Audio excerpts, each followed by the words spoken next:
श्री सच्चिदानंद सद्गुरु साईनाथ महाराज की जय। बाबा की कृपा से हम सब मिलकर आज श्री साईं ज्ञानेश्वरी दास गुरु महाराज के मराठी काव्य पर आधारित ग्रंथ का पारायण शुरू करने जा रहे हैं। मैं आपसे कृतार्थ होना चाहता हूँ।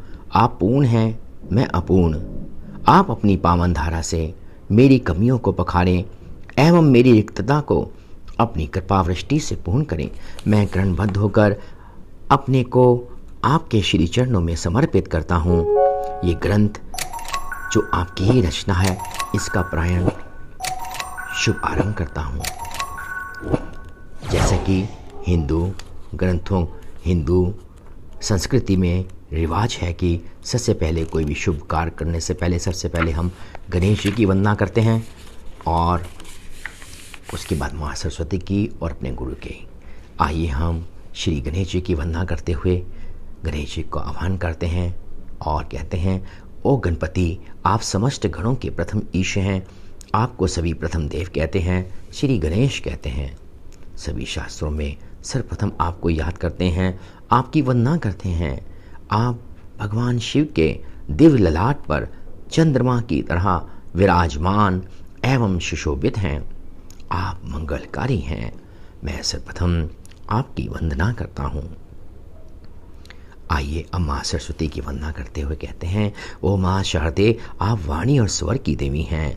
आप शब्दों की सृष्टि करती हैं। आपके अस्तित्व से ही मौन संसार मुखर होता है और उससे संसार का व्यवहार संचालित होता है। आप मेरे मानस में शब्दों का संचार करें ताकि ये मैं पारायण कर सकूं, भक्तिपूर्ण पारायण कर सकूं। मैं आपके चरण कमलों की वंदना करता हूं।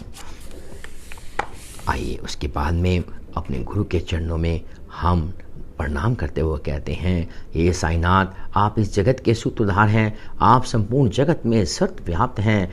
आप समस्त शास्त्रों के विचार हैं। आप सभी ग्रंथों में ज्ञान के रूप में विराजमान हैं। आप अपने स्वरूप की एक झलक दिखाकर मुझे भी उपकृत करें ताकि आपके गुणों का कुछ गुणगान मैं भी कर सकूं। मैं आपके चरणों की वंदना करते हुए इस ग्रंथ का पारायण भक्ति पूर्ण करने जा रहा हूँ। ये आपकी ही रचना है। आप ही मेरी सहायता कर मुझसे ये अपना कार्य पूर्ण करवाएं। हे साईनाथ, आप नीलकंठ के समान हैं और इस कार्य के अंतराल में कहीं भी समस्याओं का हलाहल अवरोध बनकर सामने आए तो आप नीलकंठ के रूप में उस हलाहल का स्वयं उपशमन करें ताकि आपका कार्य निर्विघ्न पूर्ण हो सके। बोलिए श्री सच्चिदानंद सद्गुरु साईनाथ महाराज की जय। ओम साई राम। आज हम 10वां पारायण करने वाले हैं, अध्याय 5 भगवत प्राप्ति, जिसकी पहली कथा है श्री साईं हरिभाव संवाद। हरिभाव पंत दीक्षित नागर ब्राह्मण थे और उन्होंने अंग्रेजी भाषा की उच्च शिक्षा प्राप्त की थी। जिस प्रकार से भंवरा कमल के फूल पर न्यौछावर हो जाता है, उसी प्रकार से हरिभाव श्री साईं के चरणों में पूर्णतः समर्पित थे। उनका मन पूर्ण रूप से श्री साईं में अनुरक्त था। वे शिरडी में ही रहने लगे ताकि श्री साईं के श्री चरणों में उनकी आध्यात्मिक उन्नति हो सके। प्रातः काल का समय था। हरिभाव ईश्वर का ध्यान लगाए बैठे थे। तभी एक अपूर्व चमत्कार हुआ। उनके ध्यान में विट्ठल की साक्षात छवि प्रकट हुई। उन्होंने देखा कि विट्ठल अपनी कमर पर दोनों हाथ रखे खड़े हैं। उनके गले में तुलसी की माला है। इस छवि को देखकर हरिभाव का मन आनंद विभोर हो गया। उन्होंने मन ही मन कहा, यह श्री साईं की मुझ पर विशेष कृपा है, जिसकी वजह से मेरी आध्यात्मिक उन्नति हुई और मुझे विट्ठल के प्रत्यक्ष दर्शन का सौभाग्य प्राप्त हुआ। हालांकि मैं इस योग्य नहीं था, परंतु श्री साईं ने मुझे इस लायक बनाकर श्री हरि के दर्शन करवा दिए।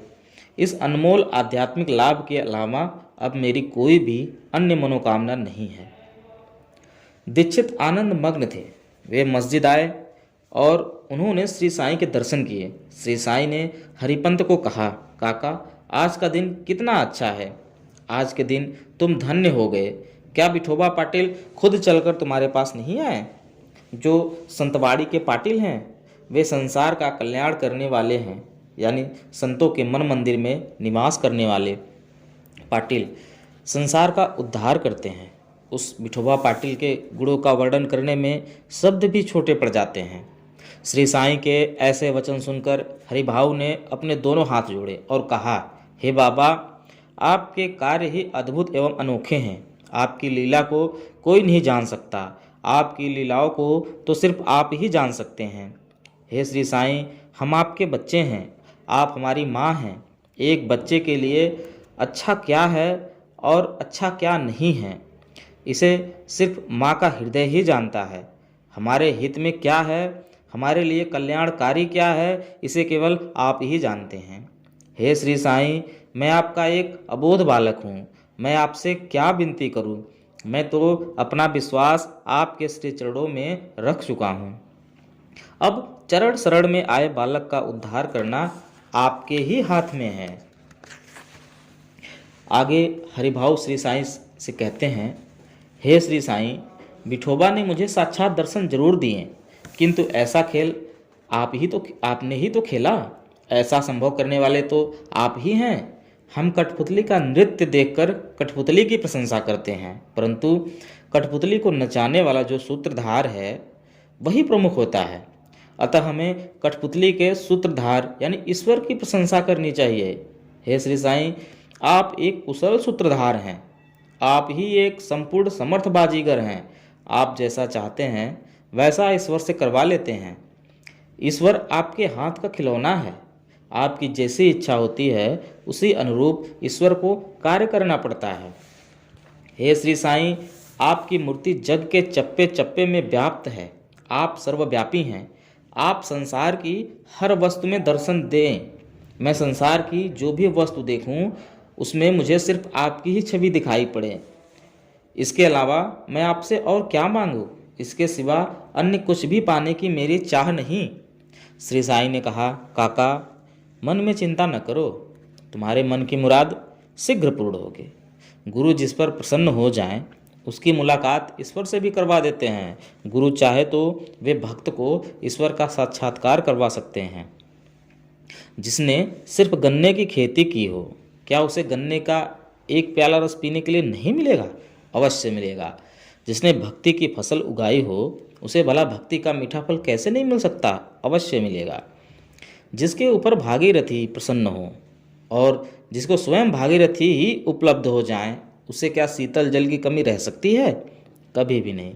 जिसके हाथ में विशुद्ध केसर हो, उसके हाथों में सुगंध अपने आप रच बस जाती है, उसे क्या सौरभ की कमी रह सकती है? हे हरिभाऊ, तुम अध्यात्म के मार्ग पर समर्पित होकर चलते रहो। तुम्हारा आध्यात्मिक लाभ निश्चित है। तुम्हारी आध्यात्मिक उन्नति अवश्य होगी, इसमें रंच मात्र भी संदेह नहीं है। ओम साई राम। भगवत प्राप्ति का दूसरा संवाद है मेघा श्री साईं संवाद। मेघा नाम का एक गुजराती ब्राह्मण था। गायत्री में उसकी आस्था थी। वह भक्ति भावपूर्वक पुरस्चरण यानी शिव भक्ति स्रोत का पारायण करता था। मेघा के सर पर लंबे बाल जटाजूट की तरह लगते थे। वह लंबे कद का था और उसका शरीर बलिष्ठ था। वह हर हर महादेव का निरंतर जप करता था। मेघा प्रतिदिन प्रातःकाल नियमित रूप से शीतल जल से स्नान करता था, फिर अपने शरीर पर भस्म यानी भभूत लगाता था। पश्चात मृगछाला पर बैठकर वह पूजा के लिए तत्पर होता था। वह अपने ललाट पर त्रिपुंडाकार चंदन लगाता। उसमें तप और भक्ति का तेज लक्षित होता था और वह खुद जालंधर यानी शिव के समान लगता था। मेघा प्रतिदिन मस्जिद जाता और दिन में तीन बार श्री साईं के दर्शन करता। मेघा कहता, जब भी वह श्री साईं के दर्शन करता है तो श्री साईं उसे व्योमकेश यानी शिव के रूप में दिखाई पड़ते हैं। मेघा बिल्वपत्र चढ़ाकर श्री साईं का पूजन करता, उनके सम्मुख बैठकर ओम नमः शिवाय का जप करता और आदर सहित श्री साईं के चरणों में अपना मस्तक झुकाता। मेघा प्रतिदिन 5 मील की दूरी तय करके गोदावरी के तट पर जाता और वहाँ से श्री साईं को स्नान कराने के लिए जल लेकर वापस शिरडी लौटता।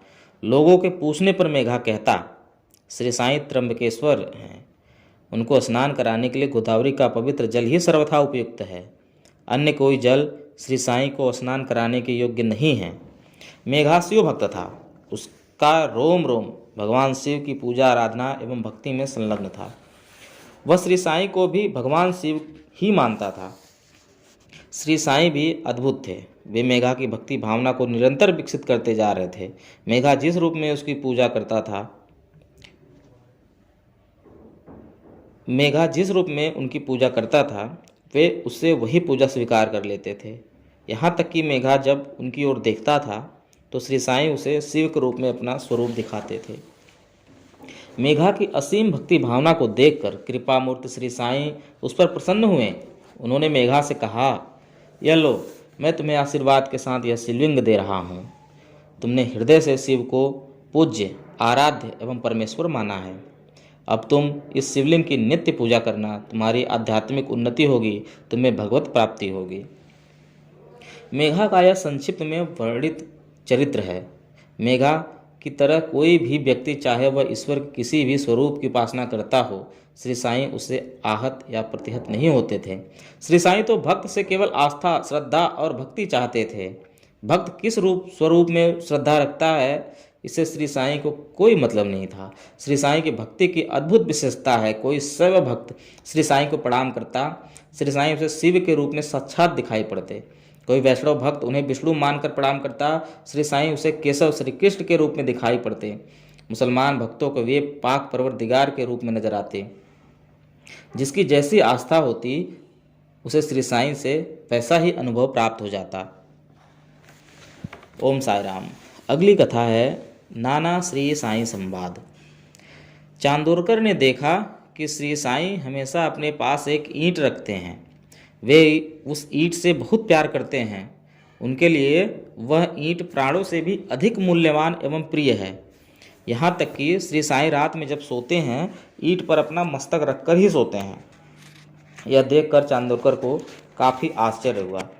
चांदोरकर ने कुछ विचार किया और उन्होंने दोनों हाथ जोड़कर श्री साईं से कहा, बाबा, आप पक्की ईंट पर सर रखकर सोते हैं, यह आपके सर के लिए आरामदायक नहीं है। आपके मस्तक को आरामदायक एहसास हो, इसके लिए मैं चाहता हूँ कि आप मस्तक के नीचे एक मुलायम तकिया रखें। आप आज्ञा दें, मैं आपके लिए एक अच्छा तकिया लेकर आऊँ। श्री साईं ने चांदोरकर से कहा, नाना, इस ईंट की मूल्यवत्ता का आकलन कोई नहीं कर सकता। तुम्हारे लाखों नरम मुलायम तकिए इस ईंट की बराबरी नहीं कर सकते। यह ईंट मुझे मेरे गुरु ने दी है। यह ईंट गुरु के हाथों से दिया गया अनमोल उपहार है। हे नाना, तुम इस ईंट के महत्व को नहीं समझ सकते। इस ईंट का मूल्य संपूर्ण ब्रह्मांड से भी अधिक है। गुरु के हाथ से आशीर्वाद स्वरूप या उपहार स्वरूप दी गई छोटी से छोटी और साधारण से साधारण वस्तु भी अनमोल होती है। उसकी बराबरी संसार की कीमती से कीमती वस्तु भी नहीं कर सकती। हे नाना, इस ईंट का मैं हमेशा ध्यान रखता हूँ। इस ईंट पर मैं हरदम ध्यान लगाए रहता हूँ। यह ईंट ही मेरा प्राण है। जब तक यह ईंट है तब तक मेरा जीवन है। जब यह ईंट नहीं होगी, मेरे प्राण भी इस शरीर में नहीं होंगे। गुरु के आशीर्वाद से ही शिष्य का अस्तित्व है। गुरु का आशीर्वाद ही न रहे तो शिष्य का भला क्या अस्तित्व है। आगे श्री साईं ने नाना से कहा, सदगुरु के चरणों में जिसका मस्तक रहता है, उसका फिर काल भी बाल बाका नहीं कर सकता। अतः मैं प्रतिदिन अपना मस्तक गुरु के चरणों में यानी ईंट पर रखे रहता हूँ।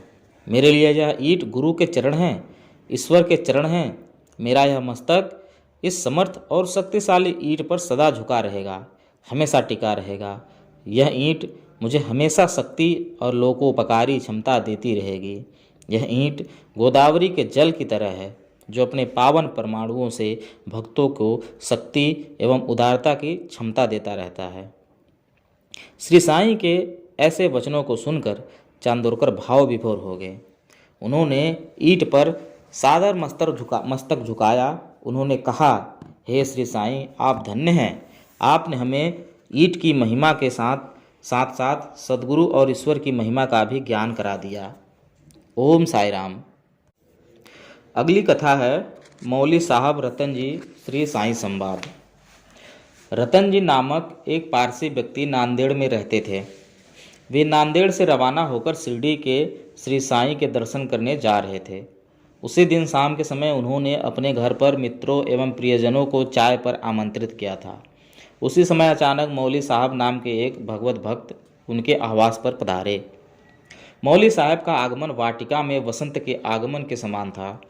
सभी लोगों ने उनका स्वागत किया और उन्हें उच्चासन पर बिठाया। सभी ने चाय और अल्पाहार लिया। इस अवसर पर रतन जी ने मौली साहब को पुष्पमाला पहनाई और उन्हें नारियल भेंट किया। रतन जी से सम्मान पाने के बाद मौली साहब मुस्कुराए और उन्होंने अपना वरद हस्त रतन जी के सर पर रखा। मौली साहब ने रतन जी से कहा, ऐ नेक इंसान, तुम शिरडी को जल्द जाना, साईं बाबा से हमारी बंदगी करना, हमारा सलाम बाबा को अदब से अर्ज करना। ऐ प्यारे रतन जी, इस सारे जहां में साईं बाबा के माफिक कोई दूसरा फ़कीर नहीं। तेरा वहां जाना इसे अपना किस्मत समझो। तुम्हारा शिरडी को जाना मतलब कि तुम्हारे तकदीर खुलने का यानी भगवत प्राप्ति का वक़्त आ गया। मौली साहब का आशीर्वाद लेकर रतन जी शिरडी की ओर रवाना हो गए। रतन जी शिरडी पहुँचे और उन्होंने श्री साईं के दर्शन किए। कैवल्यदायिनी श्री साईं ने तत्काल रतन जी से कहा, तुम नांदेड़ से सीधे शिरडी आए हो, तुमने अच्छा किया कि तुम आ गए। मैं तुम्हारा भार खुद वहन करूंगा और तुम्हारी चिंता सदा के लिए दूर कर दूंगा। तुम मुझे कितनी दक्षिणा दे रहे हो? तुम मुझे जो भी दक्षिणा देना चाहो वह उदार मन से दो। रतन जी ने श्री साईं के सम्मुख डरते डरते कहा, मेरी जितनी सामर्थ्य शक्ति है उतनी मैं आपको दक्षिणा अवश्य दूंगा। आप ही कृपा करके बताइए कि मैं आपको कितनी दक्षिणा दूं। आप जो भी कहेंगे वह मैं आपको सादर समर्पित करूंगा। इतना सुनते ही श्री साईं बोले, मेरे दक्षिणा मांगने से पहले तुम इतनी राशि मुझे दे चुके हो, अब उसके अलावा शेष राशि और बचती है, तुम मुझे जल्दी से अवशेष इतनी राशि दक्षिणा में दे दो।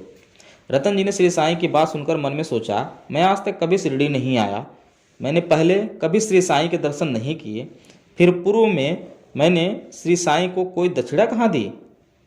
श्री साईं कैसे कहते हैं कि मैं उन्हें पहले इतनी दक्षिणा दे दी है? इस चिंतन को एक बार विराम देते हुए रतन जी ने श्री साईं को बताए गए हिसाब के अनुसार शेष राशि उन्हें तत्काल दक्षिणा में समर्पित कर दी।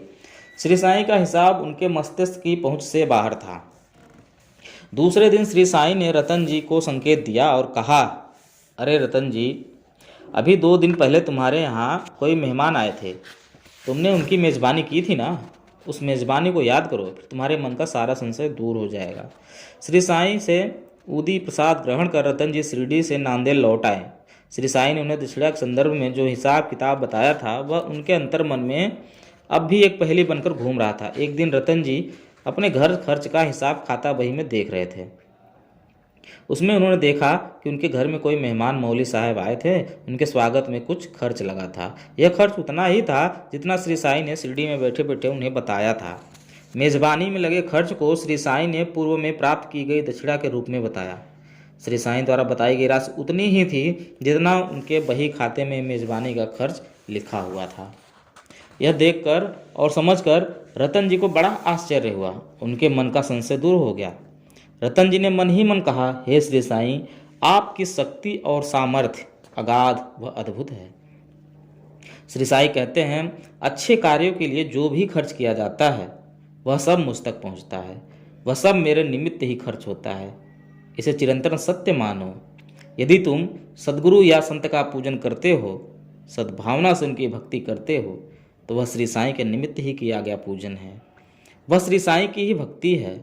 तुम्हारा पूजन और तुम्हारी भक्ति श्री साईं तक पहुंचती है। तुमने मौली साहब की पूजा एवं उनका आदर सत्कार किया, वह सब मेरी पूजा एवं मेरा आदर सत्कार है।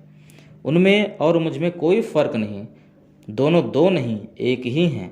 ईश्वर का स्वरूप कोई भी हो, मगर हर स्वरूप में ईश्वर एक ही होता है। श्री सद्गुरु साईनाथ अर्पणमस्तु। शुभम भवतु। ओम साई राम।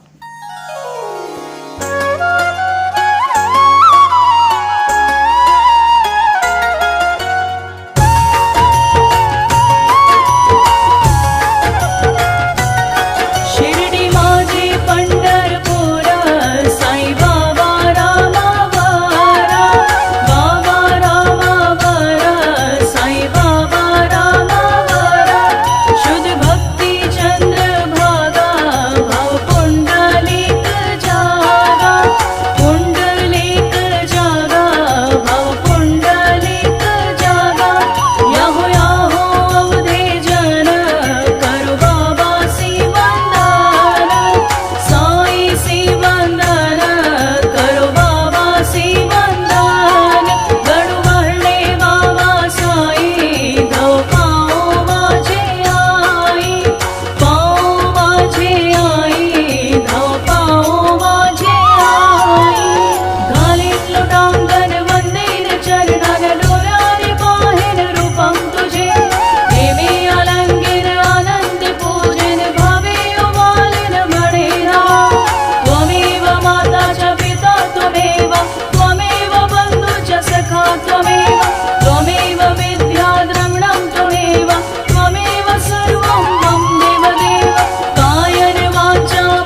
करना।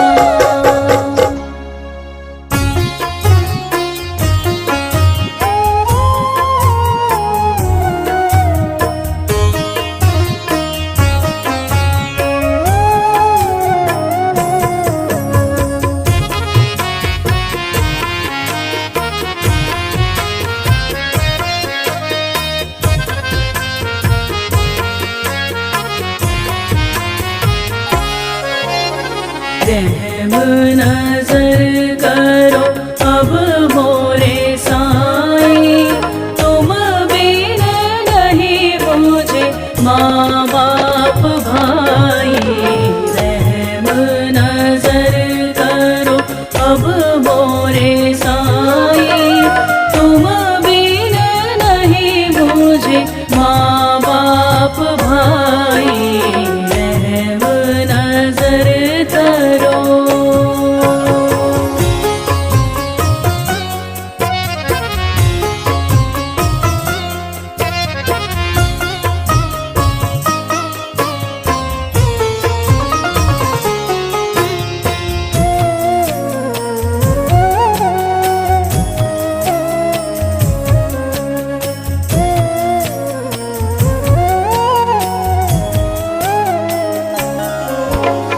मैं अंधा हूँ बंदा तुम्हारा, मैं अंधा हूँ बंदा तुम्हारा, मैं अंधा हूँ बंदा तुम्हारा।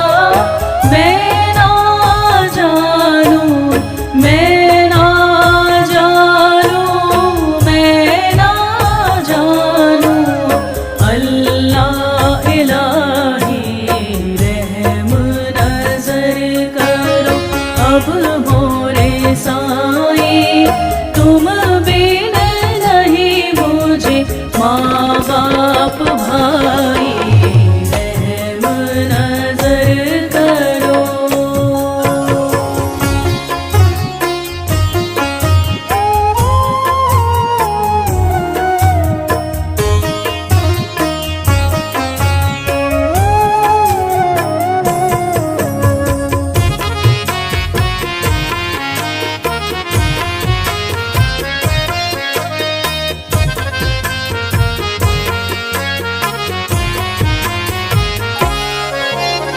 खाली ज़माना मैंने गवाया, खाली ज़माना मैंने गवाया, खाली ज़माना मैंने गवाया। साथी आखिरकार, साथी आखिरकार, साथी आखिरकार किया न कोई। रहम नजर करो अब मोरे साईं, तुम बिन नहीं मुझे माँ बाप भाई। रहम नजर करो।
ठाव ध्यावा पाई। साईनाथ गुरु माझे आई, मंजिला ठाव ध्यावा पाई। दत्तराज गुरु माझे आई, मजला ठाव ध्यावा पाई। दत्तराज गुरु माझे आई, मंजिला ठाव ध्यावा पाई। साईनाथ गुरु माझे आई, मजला ठाव ध्यावा पाई। साईनाथ गुरु माझे आई, मंजिला ठाव ध्यावा पाई। मजला ठाव ध्यावा पाई, मजला ठाव ध्यावा पाई। मंजिला ठाव ध्यावा पाई, मंजिला ठाव ध्यावा पाई। साईनाथ गुरु माझे आई, मजला ठाव ध्यावा पाई। साईनाथ गुरु माझे आई, मंजिला ठाव ध्यावा पाई। दत्तराज गुरु माझे आई, मजला ठाव ध्यावा पाई। दत्तराज गुरु माझे आई, मंजिला ठाव ध्यावा पाई। साईनाथ गुरु माझे आई, मजला ठाव ध्यावा पाई। साईनाथ गुरु माझे आई, मंजिला ठाव ध्यावा पाई। मजला ठाव ध्यावा पाई, मजला ठाव ध्यावा पाई। मंजिला ठाव ध्यावा पाई, मंजिला ठाव ध्यावा पाई। साईनाथ गुरु माझे आई, मजला ठाव ध्यावा पाई। साईनाथ गुरु माझे आई, मंजिला ठाव ध्यावा पाई। दत्तराज गुरु माझे आई, मजला ठाव ध्यावा पाई। दत्तराज गुरु माझे आई, मंजिला ठाव ध्यावा पाई। साईनाथ गुरु माझे आई, मजला ठाव ध्यावा पाई। साईनाथ गुरु माझे आई, मंजिला ठाव ध्यावा पाई। मजला ठाव ध्यावा पाई, मजला ठाव ध्यावा पाई। मंजिला ठाव ध्यावा पाई, मंजिला ठाव ध्यावा पाई। साईनाथ गुरु माझे आई, मंजिला ठाव ध्यावा पाई। दत्तराज गुरु माझे आई, मंजिला ठाव ध्यावा पाई। अनंत कोटि ब्रह्मांड नायक राजाधिराज योगीराज पर ब्रह्म साईनाथ महाराज